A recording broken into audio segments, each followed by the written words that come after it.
Kiddushin daf Chaf Aleph. How's everybody doing? Welcome back to the 8-minute daf. Hope you enjoyed Rabbi Didi Kramer's Sikum. We're in the middle of a sugya of whether or not, when the Torah tells us that you can redeem certain items, like a bati or chayma, zdei achuza, an eved, can you redeem half of them? Let's say you only have money for half of the redemption. Does that work? Or you have to come up with all the money? Also, can you borrow money in order to redeem, or it has to come out of your own pocket?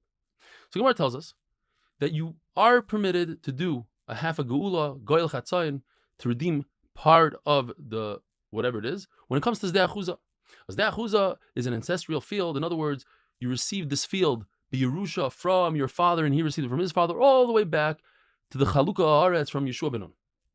And a person who sells his house in Bati Or Chayma, he has a house in a walled city, according to Rabbanan, also you could redeem half. And Eved Ivri, according to Rav Sheshes, you could redeem half. Now, the Gemara tells us that perhaps we could have learned a tzad shava, and that is, what's the common denominator between all these things? You see in the list, we have three things. We have a zdei achuza, that's an ancestral field that was sold, zdei achuza that was given as hegdish to the Beis Hamikdash, and a Bati Or Chayma. Now, if you take two out of the three, and you say, what's the common denominator? The common denominator is that at the end of the day, they are not nigal l'chatzayin. So I would say also, zdei achuza that was given to hegdish, I would think that you cannot redeem half of it. Unless, because at the end of the day, we have a pasuk that says it's mutter, that's why you could redeem half. The pasuk says, in goel yiga. Zdei achuza and bati chatzerim. Bati chatzerim is a new concept, we haven't spoken about it. And that's a house that's outside of the wall. And it shares a halacha like a bati or chayma, it shares a halacha like zdei achuza. The halacha is that they are nigal, you can redeem them against the will of the purchaser. But how? With relatives. In other words, a relative could come by and force the buyer to sell it to him, to redeem it. Now, there's a machlokes if this relative, how do you know who's a relative, the most relative person who inherits, if he's mechuyev, if he must redeem, or perhaps he's allowed to redeem. When it comes to an Eved Ivri, a Jewish slave that was sold to a non-Jew, to a guy, according to everybody, there's a chiyuv to redeem him because of the fear that he might become tamei between the guy.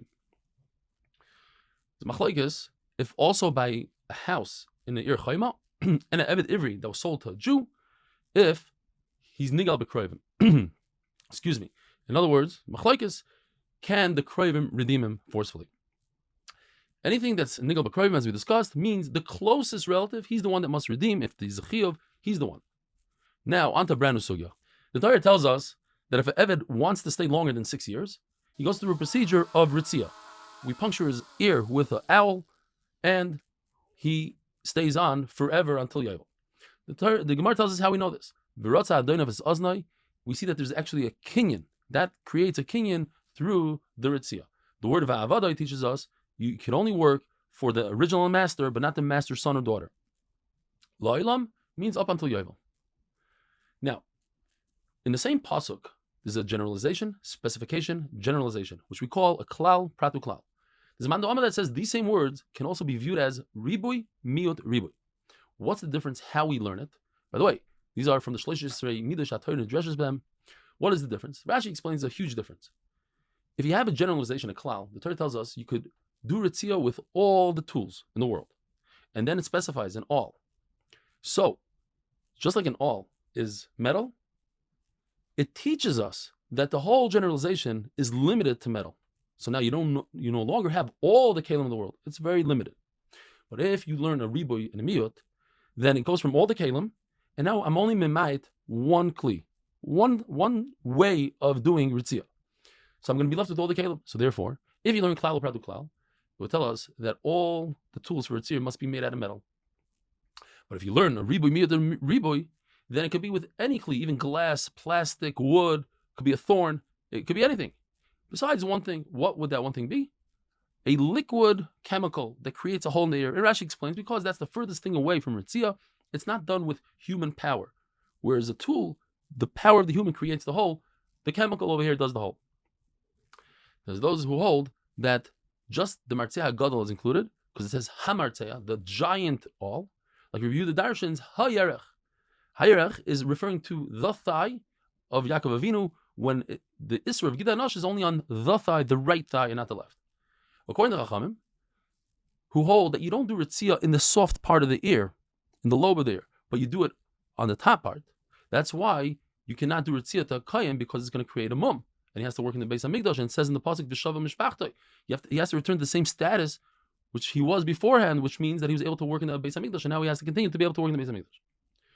The Gemara proves like Rav, that a Kayin is mutter in a Shifcha Knanis. He's Eved Ivri who's sold, he's allowed in a Shifcha Knanis just like Yisrael, because otherwise it's simple that you can't do Ritzia. Not because of the hole that creates a mum, but rather it says in the Pasuk that the Eved must say, Yohafti es ishti v'esbanai. I want to stay because I have a wife and children. Well, if a Kayin cannot have a wife and children, you can't give him a Shifcha Knanis. How does he have a wife and children? Therefore, it must be that Rav is right, that a Kayin is mutter to Shifcha.